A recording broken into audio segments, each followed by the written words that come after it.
this camera.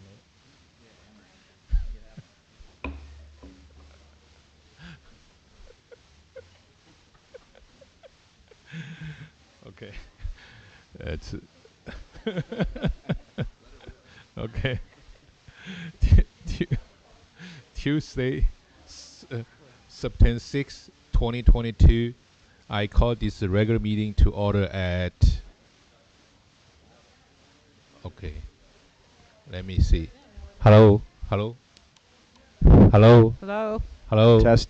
Yeah, this is not on. hello, Hello? Testing. Hello. hello. Looks like yeah. Test. Nope. Yeah.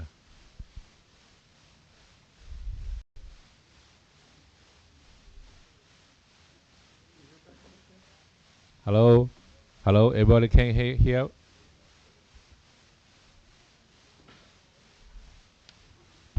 Hello.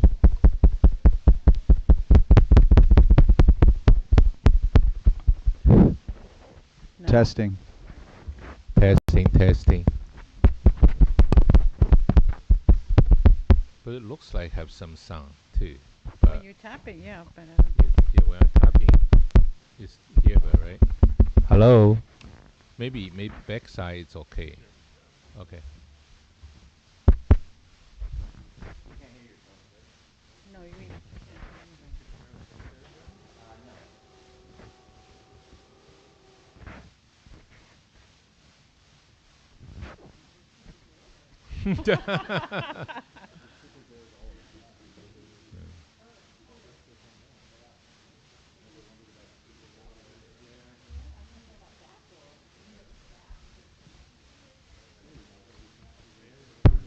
There. Hello. Oh, There you yeah, go. good.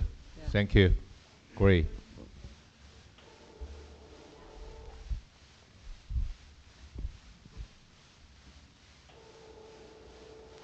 Okay. All right.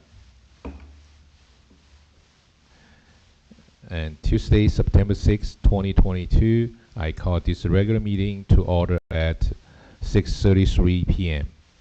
Pledge allegiance led by Vice Mayor Harrington. Thank you, Mayor. Please stand. Place your right hand over your heart and repeat with me.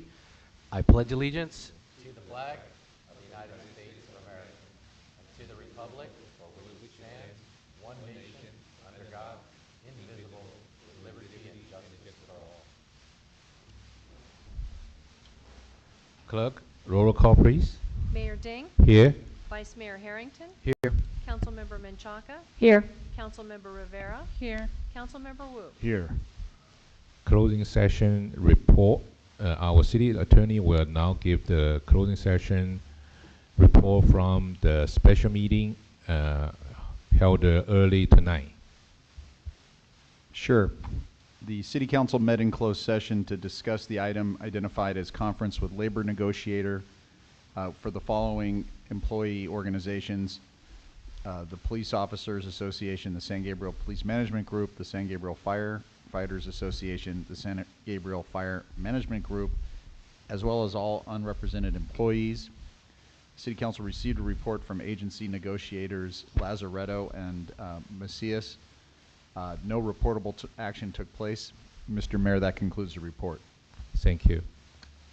We will now have some announcement from our Chief City Clerk. Tonight's meeting is live streamed on Cable Channel 3 and our online platforms. If you wish to address the City Council during tonight's meeting, we request that you please complete a speaker's card and hand it to the clerk. When speaking, please state your name for the record.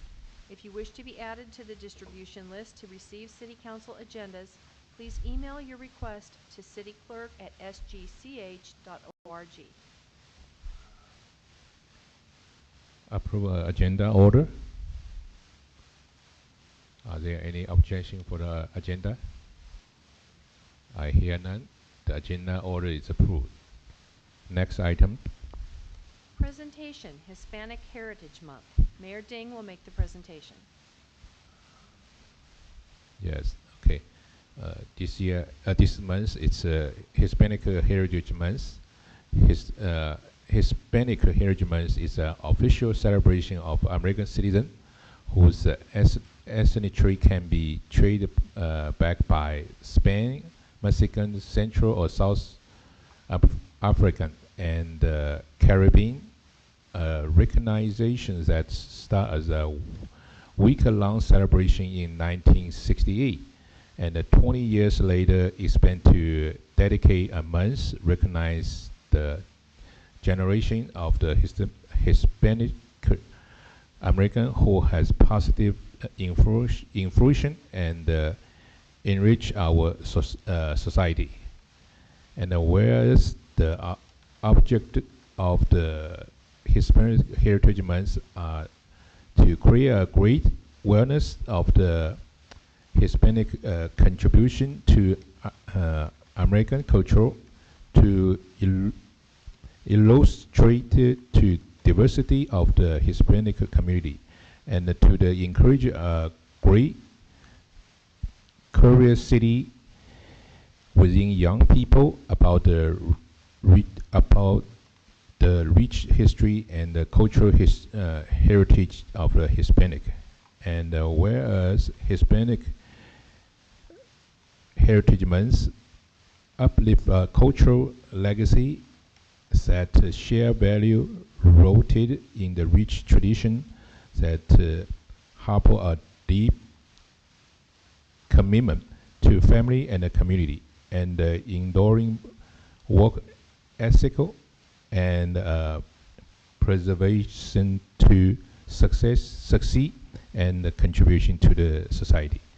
Now there I, Tony Dean, Mayor of the City of San Gabriel, behalf the City Council Vice Mayor John Harrington, Council Member Denise Menchaca, Karina Rivera, and John Wood, to hereby proclamation September 15 to October 15, 2022 as the Hispanic Heritage Month in the City of San Gabriel. So, yeah. I'd like to say a few words. Okay. No. Go ahead, Councilmember Menchaca. Thank you. Yeah. Yeah, I just wanted to share with my colleagues and the public that to celebrate Hispanic Heritage Month, Councilwoman Karina and I, we made a donation through the San Gabriel Educational Foundation. We bought 58 books and we distributed them last week to all 5 elementary schools in the district, giving grades K through 3 classrooms a personal copy. And we also got to go into the classrooms, which was not all 58 classrooms, but at least 1 or 2 per school. The books that we donated are called Abuela, Mango, Abuela, and Me, and Too Many Tamales. So we try to be very kind of customize it, because some of the schools had those books, others didn't. And it was just a special moment to be able to be there with the children. For those who don't know, San Gabriel Unified School District does have a Spanish immersion program at McKinley. They have a Chinese immersion program at Wilson. And they were just very grateful that we had the opportunity. The books that we donated were in English, but maybe going forward we might consider doing some in Spanish also. As we were in the classrooms, we saw the Spanish books for the Spanish immersion classes. But it was a really great opportunity to bring some cultural diversity in our school district. And as the 2 only Latinas, actually the first Latina, the second Latina to ever serve, you know, it was good to share that with the students and the teachers. And I just want to thank San Gabriel Educational Foundation for coordinating, for making it available for all our students in the school district, and accompanying us to each of the schools to just share, you know, the gift of literacy.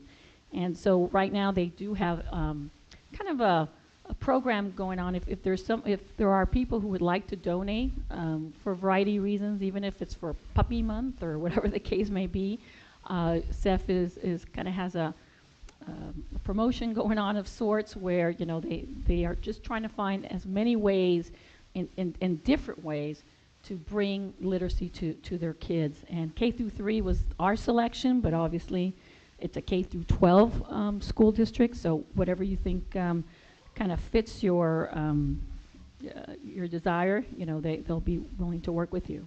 And then I'll pass it along to Councilmember Rivera to kind of share some personal experiences too. Councilmember Rivera.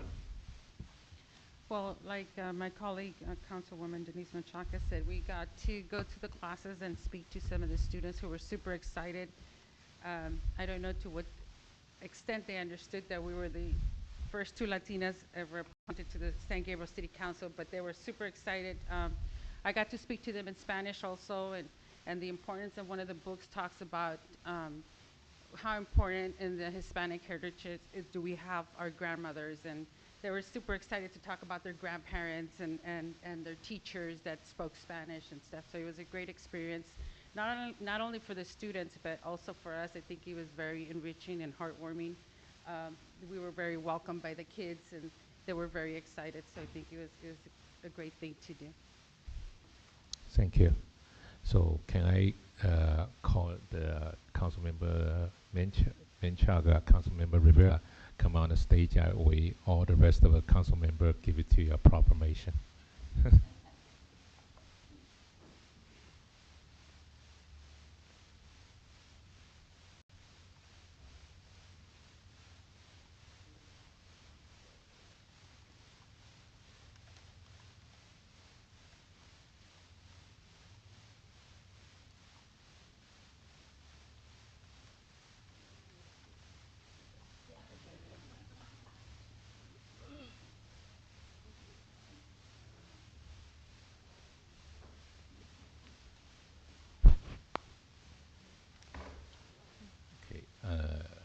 Next item, please.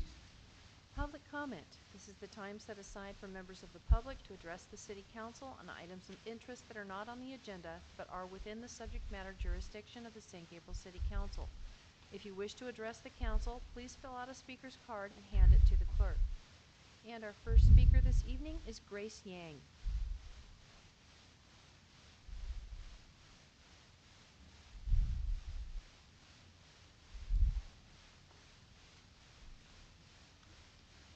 Good evening, Mr. Mayor, Mr. Vice Mayor, and the member of the council members. I'm Grace Young, the library manager at the San Gabriel Library, and I'm here to make announcement of the community feedback session happening in this month. The library invites all members of the community to join us for a live virtual community feedback session and provide your thoughts on the library programs and the services. And the participants will be having opportunity to win the library swag, a Kindle or gift card donated by the library foundations. So there will be a virtual session on September 29th from 5:30 to 6:30 for the first district supervisor. If you don't have time to attend the community feedback session, you still have a chance to share your thoughts by filling a community feedback survey online. All this information is available on the library website. We look forward to getting your feedback. Thank you. Thank you, Grace. Our next speaker is Debbie Kilgore.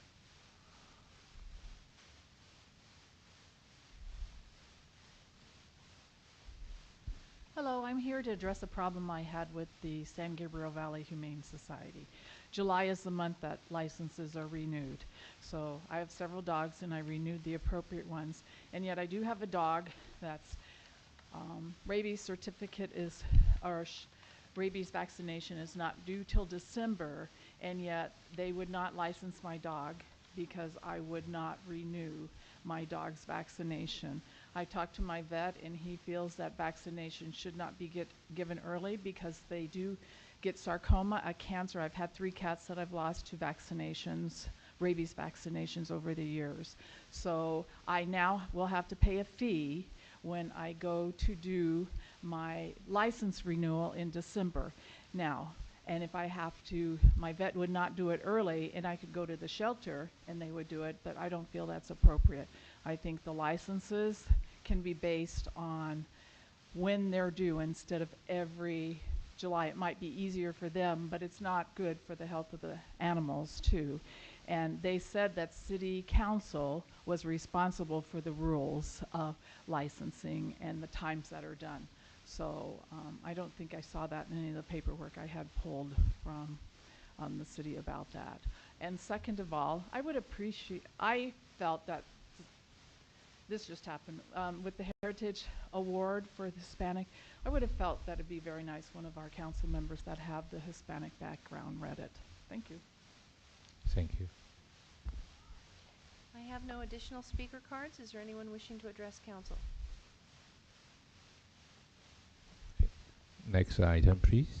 Consent calendar. All items listed under the consent calendar are considered routine, and recommendations will be approved in one motion unless a member of the city council or public requests separate discussion.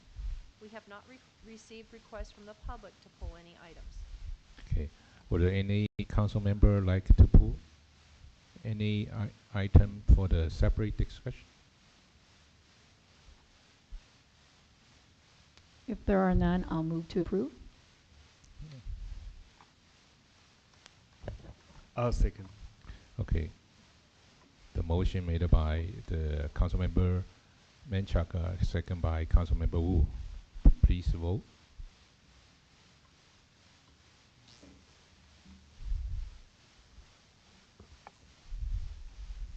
Motion passes by a vote of 5-0. Thank you. Next item, please. We have no public hearing or continued business tonight. The next item is new business item A, inclusionary housing and density bonus. Planning Manager Samantha Tawassart will make the presentation.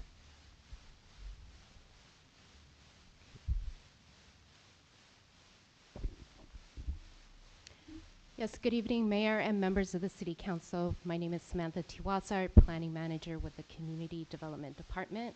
Joining me this evening is David Bergman with Lisa Wise Consulting, LWC. The item before you this evening is the recommendation memorandum and feasibility study on inclusionary housing and density bonus. Earlier this year, the city LWC presented the 6-cycle housing element to the City Council. The city's housing element is the long-range housing plan and includes goals and objectives, policies and programs to address housing both regionally and also specific to San Gabriel. It covers an 8-year period between 2021 and 2029. Some of the programs in the housing program are continued programs, including density bonus. Others are newly introduced programs, such as evaluating the feasibility of an inclusionary housing program. This evening, LWC is back to provide an overview of the recommendation memorandum, including information on inclusionary housing and how inclusionary housing can be applied and implemented in San Gabriel. This evening, LWC and staff are seeking comments and direction from the City Council, and should the Council decide, potentially move forward with the drafting of 2 ordinances, one to update the city's existing density bonus chapter, and a second to provide new regulations for inclusionary housing. Both ordinances will be presented to the Planning Commission for review and recommendation, and then brought forth to the City Council for further consideration and adoption. And at this time, staff will pass the presentation over to David with LWC. Thank you, Sam, and pleased to be here at the City of San Gabriel to present on recommendations on inclusionary housing and density bonus. First of all, also just following up on Sam's comments regarding your 6-cycle housing element. As a community, you should be very proud of the fact that you are one of about 24 as of the first of the month communities, about 191 communities in the SCAG area with a certified, state-certified housing element. And one of about a dozen, roughly a little bit more than a dozen, that finished before the statutory deadline. So, you know, this is shows great work from the community, the council, staff, showing real leadership in housing issues. So following on from the housing element is a question about inclusionary housing and density bonus and recommendations that come from that. There were programs that were recommended that the city consider in adoption related to inclusionary housing and density bonus as part of the housing element, and so this work that I'll present tonight, done collaboratively between the consultants and staff, will help guide and inform the process. So talk about a couple of things today. This is just sort of an overview of the presentation. We'll start with recommendations, right? That's always good. Don't need to keep you all waiting in suspense. And then we'll back into why we're making the recommendations that we're making and how we arrived at these decisions or recommendations for you to decide. There's two concepts that are the problem with housing, as you all know, right? It gets highly technical in a hurry. It's funny because, like, we all live in homes, and so you'd think it would be something we'd have experience with. Many of us are homeowners and bought and sold homes. Yet at the same time, housing policy starts to deal with very obtuse technical language that sometimes gets confusing for even professional planners. So it's worth taking a moment and talking about two concepts that relate to housing development that we're going to cover in this presentation. The first is this notion of inclusionary housing. And inclusionary housing would be an ordinance or a program of the city that is discretionary. And there's almost 200 communities in California right now that have an inclusionary housing program. And what these programs do is, as part of the development code, they require an applicant, somebody who's developing housing, to contribute to create affordable units on site as part of their project, a certain number, or state law requires for multifamily projects, rental projects, that you can pay a fee in lieu, or that there's an alternate, it's not necessarily a fee in lieu, that there's an alternate method of compliance to having the units provided on site. The most common approach is that in lieu fee. It's adopted at the local or city level. It's voluntary that the city would choose to do a program like this. But it is mandatory for the developer, the applicant. So if your project is covered by the inclusionary ordinance, you would, in order to receive your development approvals, you would need to meet the inclusionary standards. So that's inclusionary housing. Now, a related concept, but slightly different, and you've probably seen this or seen this discussed in applications that have come before this body, is the density bonus. And the density bonus lives in state law, although San Gabriel has its own local municipal density bonus. This is something that an applicant or developer could choose to exercise, right? Could trigger as part of their application. And it grants developers increase, well, they call them, you get 35% increase in density in units, as well as getting what are referred to as incentives and concessions. So doing things like being able to override local height limitations or setbacks or other kinds of considerations. So you have concessions and incentives, but also you get this density bonus. Now this lives in state law, and you can have enhanced density bonuses at city and local levels, and some communities do choose to go in above and beyond the state, but the developer can, for any qualifying project in the state, access the density bonus to get that 35% of additional units in exchange for providing affordable units. So those two concepts we'll talk about in the presentation. So what were the recommendations?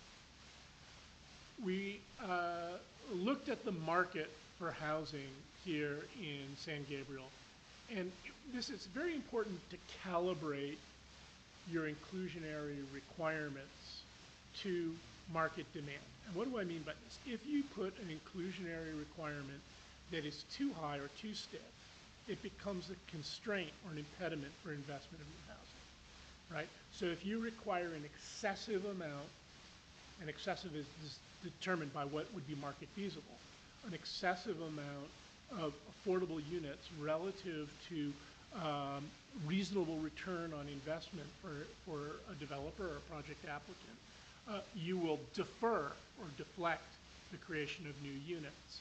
So, and a number of cities are in fact going through this process because changes to state law that happened around 2017, sometimes it's called the Palmer Fix, and it has to do with changes to state legislation that essentially created the environment to allow inclusionary housing in the way that we are using it in a contemporary fashion since 2017.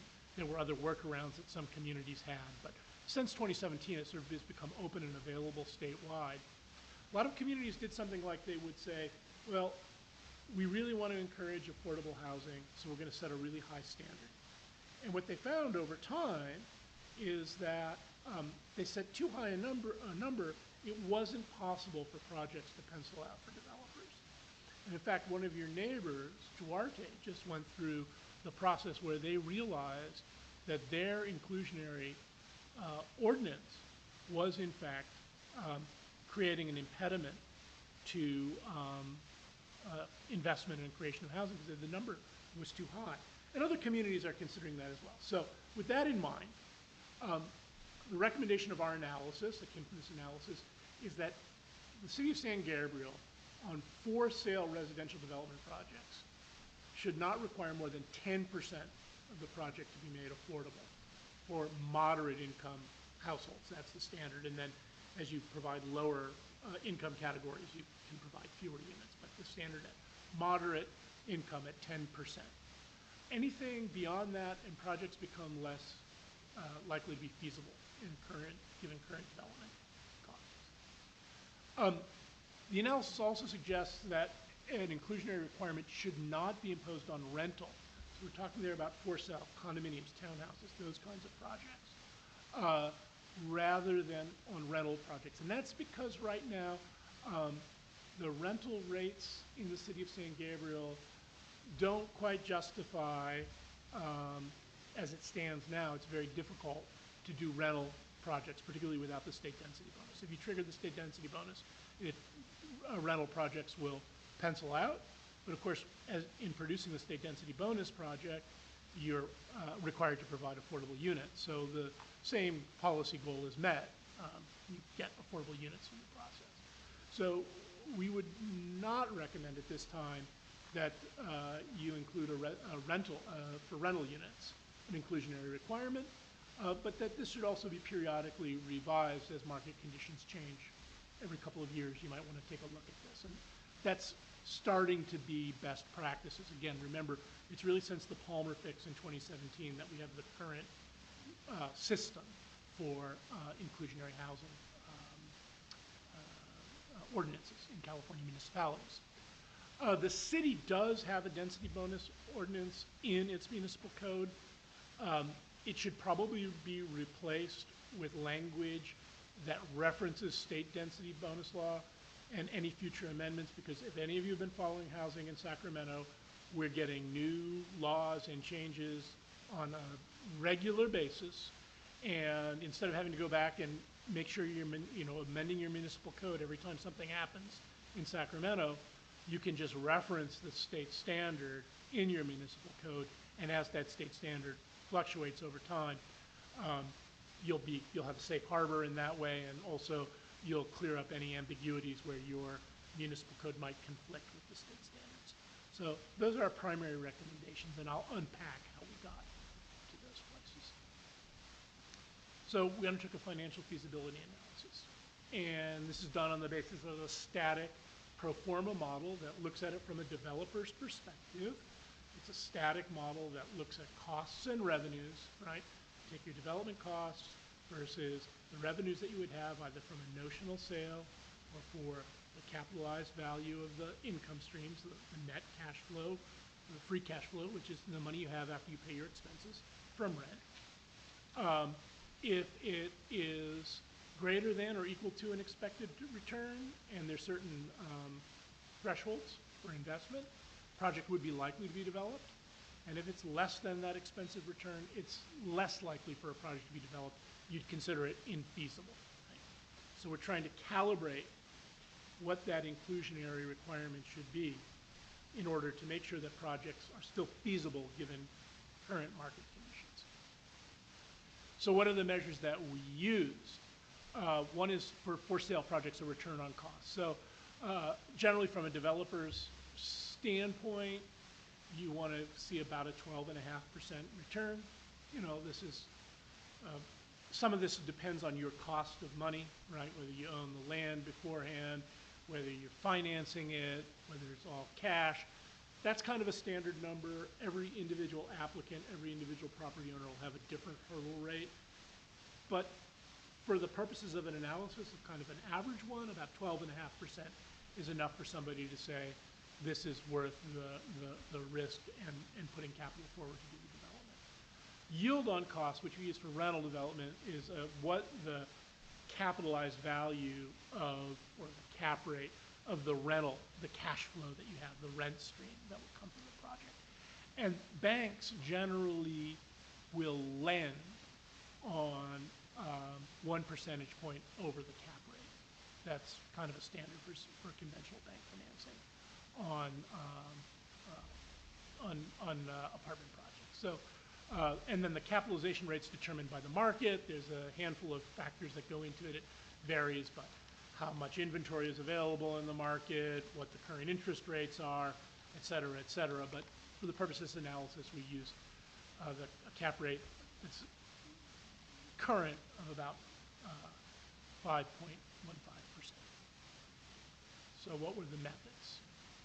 We took a look at a prototypical type of development. We developed a set of common assumptions so we could make apples to apples comparisons. And then we built a financial model that would help evaluate whether a project would be likely to occur or not. So what were the prototypes? We took a look at a 2,000 square foot parcel in your MUC zone. That seems to be an area where you're getting these kinds of applications. 4-story 2.0 FAR. We assume that it's a mixed-use retail, so some ground floor retail. 3,000 square feet is small. It's really an amenity for the building at that point, and it's a nice thing also to kind of keep the street activated. So we looked at that would be a beneficial project for the community. 3,000 square foot retail might be a sandwich shop or a cafe or a small retail store, just to give you a sense of what we're talking about. It's not a huge retail component of the project, but it is nice and attractive. And then we assume a combination of surface and podium parking. So with the basic assumptions about how much the floor area ratio is, looking at average unit size, a little bit bigger on the for sale, a little bit smaller on the rental units, required parking spaces. These were the sample projects that we analyzed. So one is a 19-unit for sale project, and primarily made up of 2-bedroom units, and then a 28-unit project made up of 1 and 2-bedroom units. So the state density bonus, we also wanted to take a look at how the project would perform if the applicant took advantage of the state density bonus. The one thing that the state density bonus does is it reduces your parking obligation. So that's another aspect of the state density program that's attractive to developers. So those reduced parking ratios, and parking ratios, as you may be aware, are a really important part of feasibility in a project, right? Because you have to pay capital, you have to pay the construction costs, the hard costs for building those parking spaces, but they don't generate revenues, right? Like you rent per square foot of an apartment or the sales price of a unit. So generally speaking, it is an incentive for a developer or project applicant to take advantage of these reduced parking ratios that the state code allows them to have. So there are 4 primary cost factors that we considered in this static pro forma model: land costs, the hard costs, which is the physical construction of the the building. These are the so-called bricks and sticks. That also includes the labor to build the projects. The soft costs, which are design fees, paying for consultants and attorneys, plus also your permitting and taxes and those kinds of other costs that are part of the project. And then finally, your financing costs. And we're assuming that this is going to be conventionally financed, because depending on the applicant's financing, I mean, a lot of projects right now we're seeing are all cash. And so they have a different financing cost of money, and that makes things more feasible than they might be otherwise, but you can't really depend on that happening. So, but that is something that we're increasingly seeing, is private investors not going through bank financing and just running things through as all cash investments. So looking at current market conditions, for the prototype, we made some assumptions on the rents and the for sale prices. You look at the unit prices, so these would be like a condominium for sale, or maybe a townhouse configuration, more likely some kind of a stacked product at the density we're talking about. You know, a little under 700 to a little under 800,000 per unit, which is, we feel confident that they're comparables in that area. If it's not taking place exactly right now with new construction in San Gabriel, it's occurring in neighboring communities in this price range. And then the rents ranging around $3 a square foot for a 2-bedroom, and then rent prices get tiered off of the 2-bedroom unit cost. So the rents would range between $2,500 a month for a studio to $3,300 for a 2-bedroom. So what are the results? So projects remain feasible on for sale if you're not applying for the state density bonus with a 10% inclusionary requirement. If you're accessing the state density bonus, but already the state density bonus requires production of affordable units, it could carry up to about 24% of a inclusionary requirement.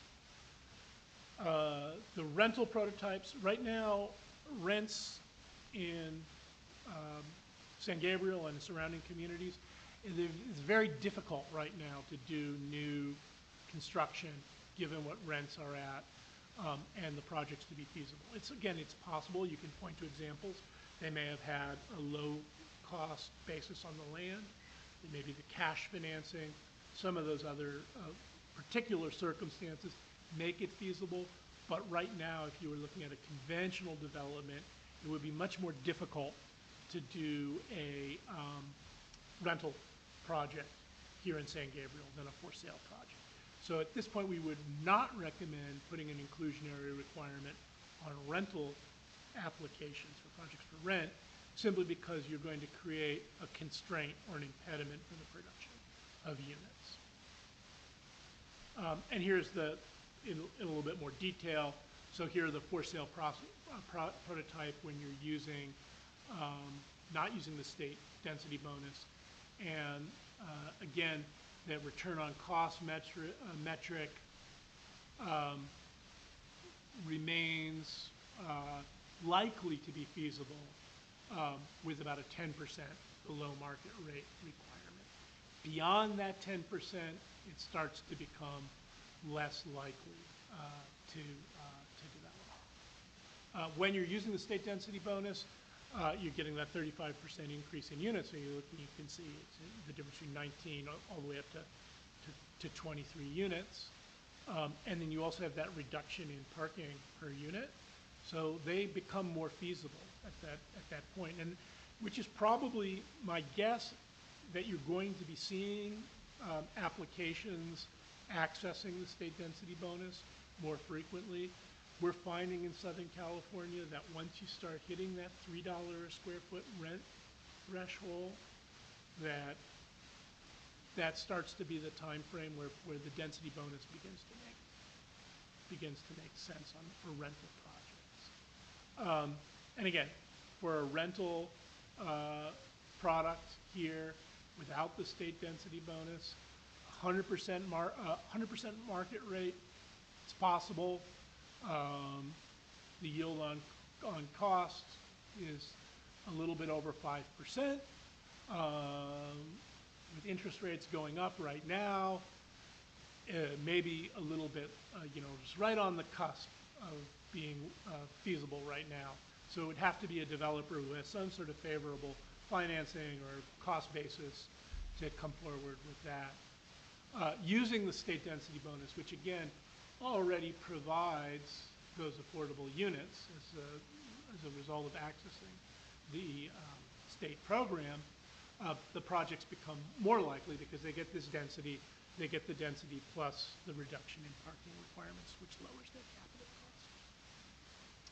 So that's our thinking as a team. Here to answer any questions that you have on our report, but I would say the bottom line is that recommendation slide that we showed at the beginning, which is the city should consider an inclusionary housing program. It should set the inclusionary housing requirement at 10% of below market rate for sale projects, multifamily projects, and should, for now, refrain from requiring an inclusionary requirement on rental products, but you should revisit this every couple of years. And you should also harmonize the city's municipal code with state density bonus law by making an amendment to reference state density bonus law and just move along with the state as the state changes things. So, thank you for your consideration. I know this stuff can be awfully technical in a hurry, and happy to answer any questions you might have. Thank you. Does any council member have the factual question for the staff to clarify the report? Councilmember Wu. Thank you, Mayor Dean. Thank you so much for the presentation. This is very impressive. But I do have some questions regarding it's more like affordable housing. So if we adopt the affordable housing, what about if we will say the 10%, the BMR, right? Yep. So does that mean the property tax for the new owners will also 10% lower than the regular? This is the first question. And second question is the market price is always driven by the demand and supplies. And affordable housing is somehow that government is using authority that making the price lower, so that will be having more people that make the units more affordable, even that it's just 10%.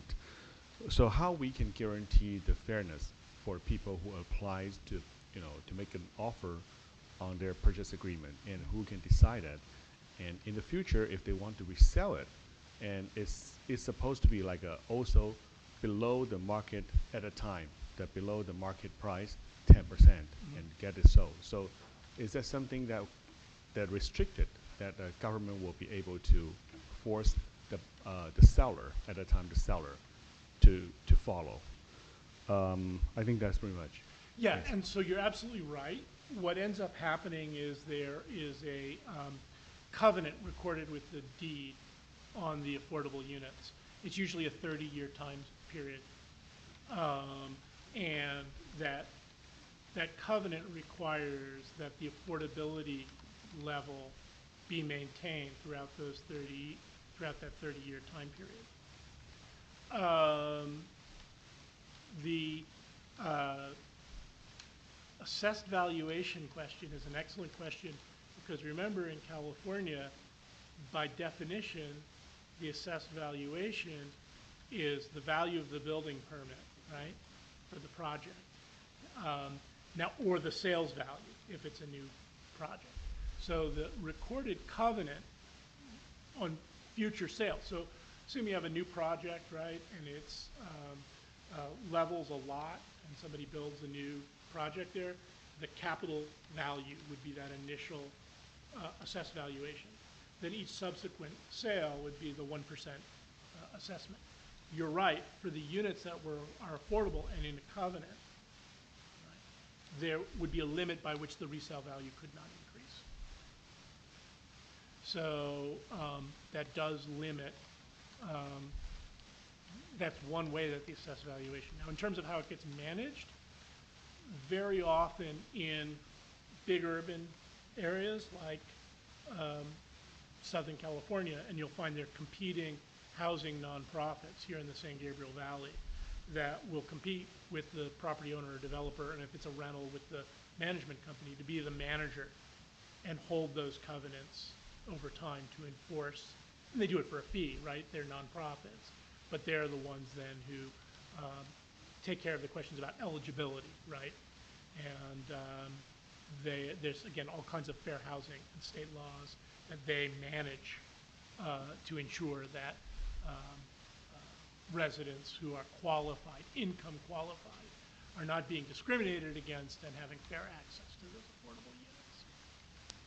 So besides the assessed value, because for example, if the building cost for one of the mixed-use project is 500 per square foot, Yep. so that means the person that will be paying like a less 450 because there's 10% less. So the assessed value doesn't has to be that low. It will be like an average as a lump sum, a project, or that individual particular 10% unit that will be 10% lower than other residence units. So it's interesting you say that, because it sort of depends on how it would be structured. I think when the project is initially built, the property tax, until the units were all sold out, they would be set at the value of the permit, right, of the construction value. And then as each individual unit is sold out, it would be reassessed based on the sales price. So we know that mixed-use projects is always have higher homeowner association fee. So what is the policy usually for the developer to set up the homeowner association, CCNR, and the charges for the affordable housing units? Would that be like a lower, or that would be like the same as There'll other be the units? same maintenance cost, but the maintenance cost will be set such that the you never exceed the income limit for which the unit is set at. In other words, it gets subsidized across the entire project. The fact that they would be paying, that the affordable units can't go above a certain level. Okay, well, thank you. Thank you, Councilmember Wu. Okay, anyone? Okay, Vice Mayor Harrington. Thank you, Mayor. So I have some just like broad questions. And one thing I would like to see, I think it would be very helpful for the council, is we're only talking about an inclusionary ordinance. I think we would need a matrix that shows where are we now and how does this compare? Because I've been doing this for a very long time, and it took me a lot of time to figure out kind of where we are and where we're going to be. And I mean, I saw that. Yeah. I'm talking about, like, what's the floor area ratio difference? Because right now in the mixed use in San Gabriel, the floor area is 1.0. All of your documents show 2.0. Well, my understanding is that 2.0 and the planning department, correct me if I'm wrong, that this would be an as-of-right project in the MCU zone, right? So this is in the Valley Boulevard plan area. But that's one specific zone. I mean, this is Right. applying only in one place because it doesn't say that here. Well, no, the inclusionary requirement would be citywide, but Yeah. you're unlikely, well, you're mostly likely to see investments in areas that allow for higher densities. I understand that, but I'm saying currently we have a lot of zoning that's FAR 1, a lot, Right. in all the mixed use. Like if you do a C1 or C3 and you want to do mixed use, we do plan development overlays, but those are one-offs. Right. If we go to a 2.0, we've just doubled our density. That's 100% bonus. Right, no, you wouldn't be doubling the density with the inclusionary ordinance. No. Well, on this we would be because we're going from a 1.0 to a 2.0. No, this is just the math on a potential project at 2.0. I understand that. My thing is, if you go through our zoning, there's very specific requirements to get to a 2.0. So this will apply to some developments. I'd like to see kind of mapping of where this applies, what we can do with this, because to me, the inclusionary ordinance, the goal of it should be to get, in my opinion, very low income housing on site. I'm not a big fan of dedications and moving it somewhere else. I like to be actually on site. And I really think the density bonuses, I'd be very comfortable with going to a higher density bonus if we're getting a lot more very low income and low income. Moderate, to me, when you look at it, it's near market price, really. And it's market price from 3 years ago. And it's not affordable in any means. That's the definitions here are not, I mean, it's not on you, I'm just saying. No, the county makes the definitions. Correct. Yeah. So Or the federal government makes the definitions, and it's tied to county incomes. So I think it would be much more digestible to the council here to have some real life, like, here's how it would be under our current development, and here's what it would be if we adopt this inclusionary standard, and here's what's changing, like a one or two project examples of real life properties. Like, if we do this, we're going to have 46 units. If we didn't do it, we're going to get 38 units, and the breakdown is, you know, low income, very low income, moderate income, market rate, and then that's, and like when you said it, it gets very confusing very fast. That's kind of what I'm talking about. For me, I can do it. It takes me a long time, but I think it's much better as a council, be up here to have, let's say, 5th grade level, like simplify, like easy charts, because we have to make these decisions we get to read the materials, but it's a very limited time. So that's just, as this progresses, that's something I like to see is a lot more examples that are an average person can just look at and go, okay, I see what's going on here. Because my critique of what the state is doing when they're taking away our power here and forcing some of these things upon us, they're not solving a affordability problem, they're solving a profit problem. And everyone knows that, and no one says it. All of these things coming down from the city are developer friendly. They are not low income friendly. They are not renter friendly. They are not buyer friendly. They're developer friendly. And so, yes, this sounds great. It says inclusionary housing, but what are we doing with this? So, I mean, I have a lot of just, you know, kind of nits and gnats of how our code is and what this does. But that's just my general high level stuff, and I'll save the rest for kind of the council deliberation. Thank you. Thank you. Mayor, if you don't mind, I have Okay. a couple more questions. You just mentioned about 30 years. 30 years is the length of the regulation for the affordable housing tax? It's Mhm. typical that the covenant stays for 30 years. There are instances where they stay for 50 years, but 30 years is the typical. The length. 30 years is Is the typical covenant. typical.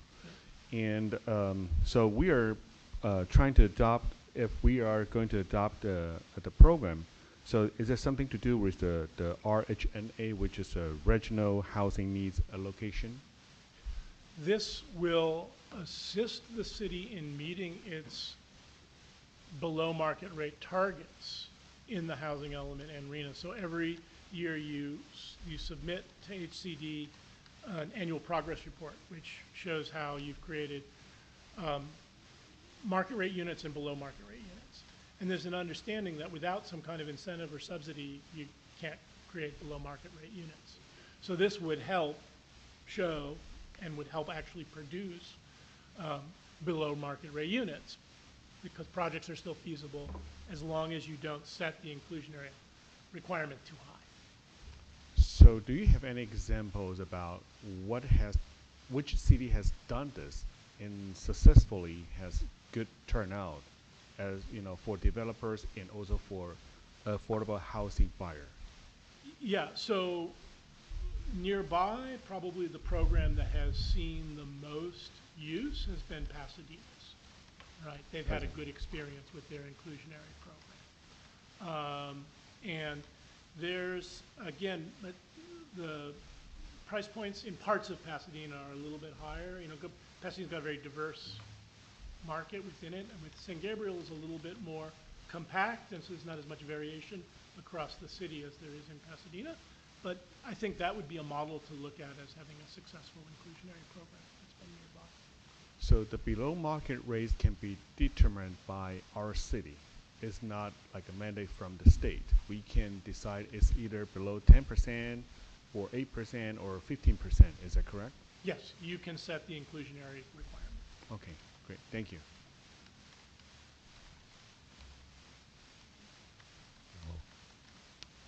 Thank you, Councilmember. Wu. Yeah, I also clarify. So we're still asking, what's the definition for the affordable housing?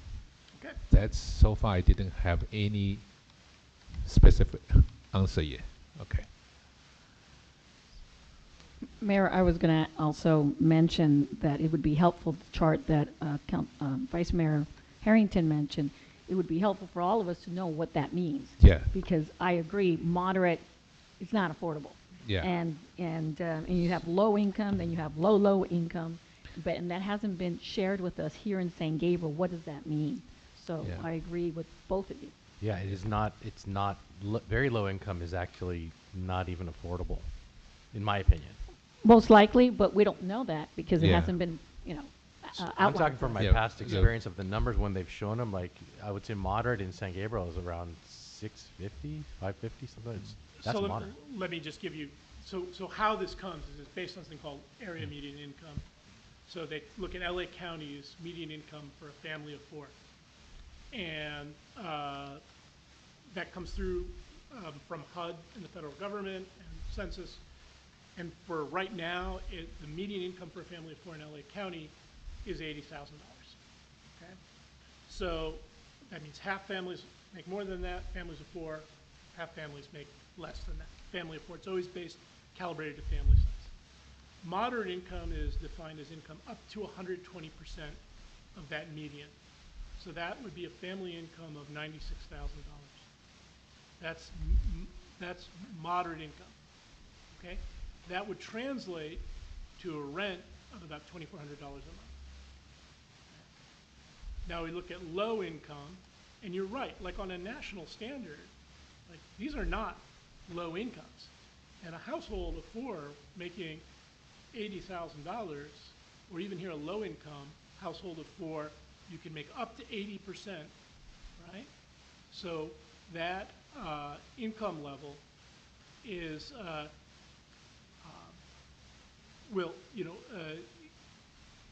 is high by national standards, but that would afford, say, a unit of around $1,600 a month. That's a low income unit. That's where, and then very low is half of the area median income. So then that translates to about a monthly rent of about $1,000 a month. These are still pretty high rents. This is not indigent housing when you're talking about housing for low-income individuals. So affordable housing, like we still need to answer the affordable housing. It's for the low income or for the moderate income, or what's the level? Then we can set up a goal. So what kind of income they can qualify affordable housing? That's no idea. Okay, so I hope you can help me to clarify. So if we set up this kind of resolution housing element, if the planning department wanted to do that, they say they have to have some rule, right? Otherwise, you cannot control it. Yeah. I also don't think that that the rental residential shouldn't be imposed.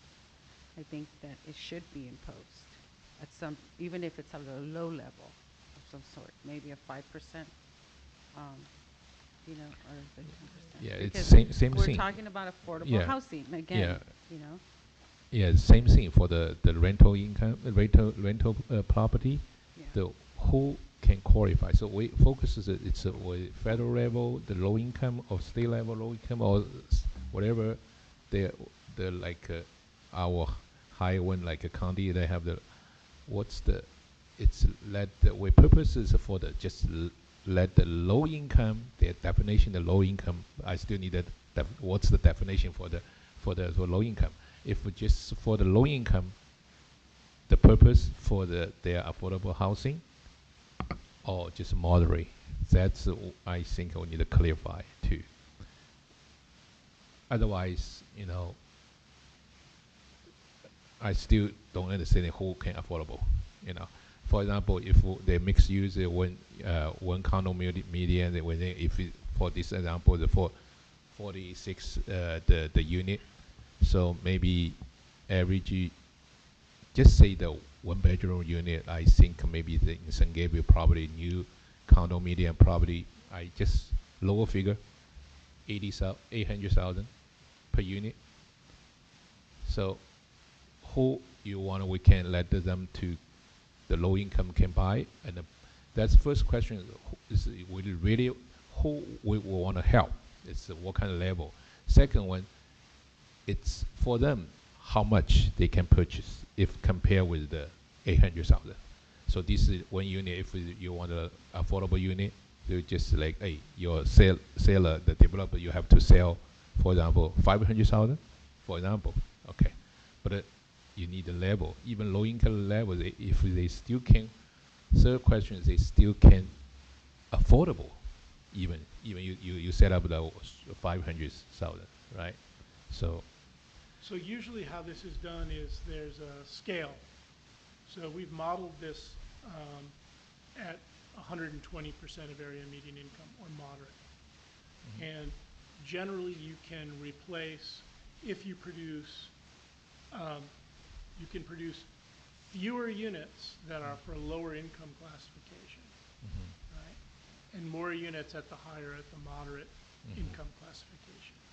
So you can structure the ordinance, as Pasadena has, for example, where you provide fewer units, the lower the income requirement that that you're trying to target. But for this model, just again, how we arrived at the 10%, it's looking at 120% of AMI for the for sale properties, so they're moderate properties, and for the rental properties at 80% of AMI or the low income level. So that was what was modeled. But you can require,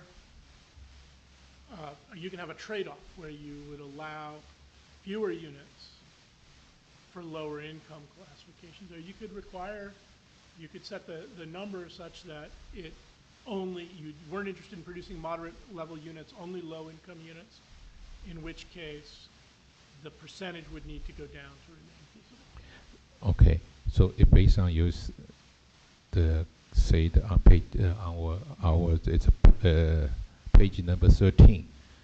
I saw you have the 3 column. It's affordable unit is 10%. If the unit, like for example this one, it's 10% will be for the affordable unit.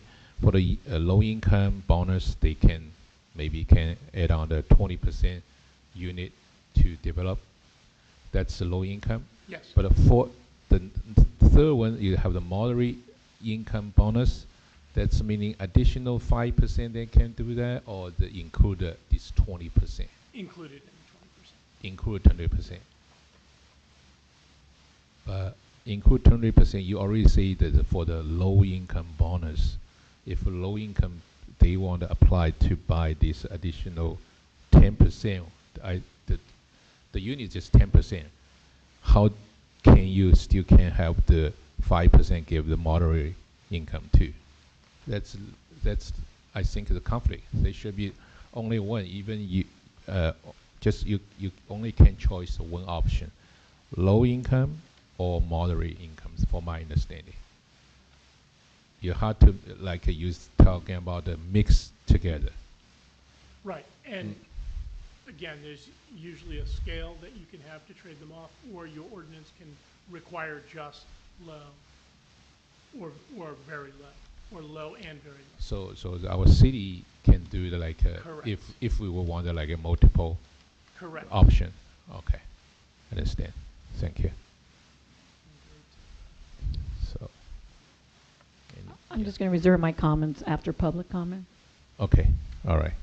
So because currently it's a clarified question. Yeah. So here's Pasadena's example, which Okay. is 5% very low income, 5% low or very low income, Okay. 10% moderate or low or very low income. So that Okay. Pasadena steps their program. Okay. I see. Okay. So, okay, Chief City Clerk, do we have any public comments? Yes, Mayor, we have one comment that was submitted by email that we'll take first. Okay. This is from Chastity Jennings Nunez and reads as follows.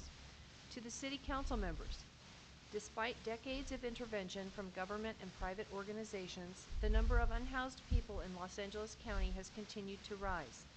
Most agree that the homeless count sponsored each year by the Los Angeles Homeless Services Authority, LAHSA, significantly underestimates the number of unhoused individuals, and that the government definition of homeless doesn't capture the level of housing insecurity in our nation. Even with the underestimation, the 2020 Greater Los Angeles homeless count showed a 12% rise in the homeless population over the previous year. San Gabriel has more than 11 homeless individuals. Multiple families living in single-family dwellings, those who are living in cars and campers, and those couch surfing are not counted. According to the LAHSA, despite the LA homeless services system preventing and ending homelessness for more people than ever before, the housing crisis and economic disparities are pushing more people into homelessness. The number of households that are a paycheck away from being unhoused is significant. The solution to homelessness is complex and must address many factors. It is not a one-size-fits-all problem. But what is widely agreed upon is that access to affordable, safe housing, particularly for lower income and special population households in LA County, is a requisite. Tonight you are exploring the development of an inclusionary housing ordinance. I vigorously request that the City Council evaluate information with a plan to pass an inclusionary housing ordinance as soon as possible. An ordinance similar to South Pasadena and Pasadena that applies to rental and for sale housing and designates 20% of units be rented or sold to very low and low income households would be in keeping with surrounding cities and begin to address the growing disparities in available housing. These are the groups that are currently at the highest risk for losing housing. While the options for moderate income households continue to be squeezed, their options are greater in most cities, including San Gabriel, and I think that the intent and results of our initial inclusionary housing ordinance should focus on the most vulnerable. Meaningfully addressing the issue of homelessness is each of our responsibility, and passing laws aimed at establishing equitable opportunities for all residents should be the Council's priority. Thank you. We have someone else wishing to address Council. Debbie Kilgore.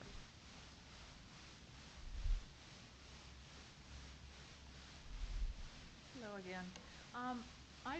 I have a high education. I'm a nurse practitioner, so I do have education. But this language, I don't understand. And I don't think most residents, even all of you, really understand everything that's on this presentation. So that's one of my concerns. You're talking about this, saying this is going to be done for a city, but we don't understand it. I would like to see meetings held that explains it, makes it very simple. He talks about income, but he doesn't say how much income. I just discovered, looking up right now, according to HUD, I am in low income housing. I own my property and I have a tenant that rents. I don't charge him much, but still I am in low income housing. I didn't even know that till just now when I looked it up. And when they're talking about this, you need to say what low income or medium income is based on money, not 10%, 20%. You have to say money. There are statistics out there that say this is $500,000 is medium income or $80,000 is low income. We need to have that we're understanding, that people understand this kind of report. The other thing he talked about, cutting back parking spaces. There's not even parking spaces on the streets. We did a study 3 years ago where we had a special company. We spent $75,000, $80,000 on it. And one of the biggest problems in San Gabriel is lack of parking. And that, if you look around this area, there's no parking on the street. And the more they're building the houses, the small additional dwelling units, and they don't require garages or parking spaces. Where are we gonna park when you're bringing in, and 3 bedrooms only needs 1.5 parking spaces? Come on, guys, that's realistic. Make them build another story and put parking in there where it is off the street. If you drive around any of this area right now, there is no parking on the street for anybody. And when you add this, where are people gonna park? Rentals here, they're very expensive. You rent $2,000 for a studio apartment. How do you expect anybody of regular income to afford that, let alone buy a house? Most of you have owned your property for 20 years, 25 years. I've had my house for 25 years. I couldn't afford it very much then, but there's no way I could afford it now. And we're making